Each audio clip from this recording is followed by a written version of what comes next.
Right, man? Hey, a good one for you today. So this is a little easy install. It's a dishwasher, no big deal.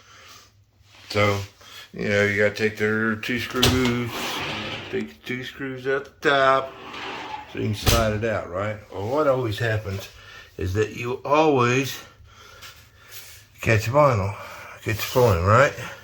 What I do is it's a ratchet, right? But it's so tiny, I have a little adapter there for that fitting. So, I just get it on there, and drop that pig, man. Drop that piggy. If I get it on there. Yeah, she's live. Alright, so I got the new dishwasher set up. I just got it in here laying on its back. I get all the wiring done and get the water line hooked up, and I can adjust my legs. I always break these loose. I move them down about a ½ inch. Not a lot, because see how much easier this is, man. If you got this little one. They make a 1/4 inch ratchet.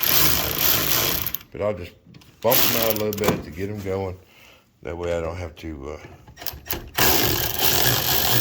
bust my butt to get back in there. But, that back one's always the worst one to get to, too. So if you break it loose now, that was sticky. Spin it around. But if you break it loose now, once you get it back in there, it'll be a lot easier. So once you get your dishwasher almost installed, I've got it kind of where I want it to be.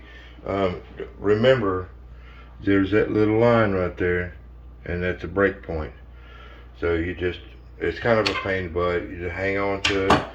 Use your needle nose. I don't have my little cutting tool with me today, otherwise it'd be already cut off. But always remember to break those off. Don't bend them back.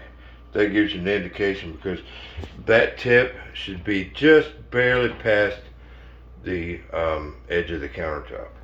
And that makes your cabinet and your dishwasher in the same spot. Okay, so once you get your screws in there, before you shoot your screws, let's see how I got that just back from the edge of the countertop. That makes your cabinet and the inner trim the same. And then you want an even gap, because if that's off, then your door's not going to shut right, or you'll have one side rubbing. So, see? I got a nice even gap. We're good to go. I think it's a little high on that side, but I'm not going to mess with it, because I got a nice perfect gap right there on that. And my dishwasher is not sitting out nor in. That's just the edge of the plastic there, but it's an apartment. It's not perfect, but I will raise that up just a hair to take that gap up. Okay, once you get them all installed, I still got to put the cover plate back on, because I had to take that piece of trim off in order to get the dishwasher, and I had to shave some rubber off of it. Anyways, once you get it all installed, you got your water lines hooked back up. Your drain, always zip tie that thing up. I don't care if you bread tie it. I don't care what you do.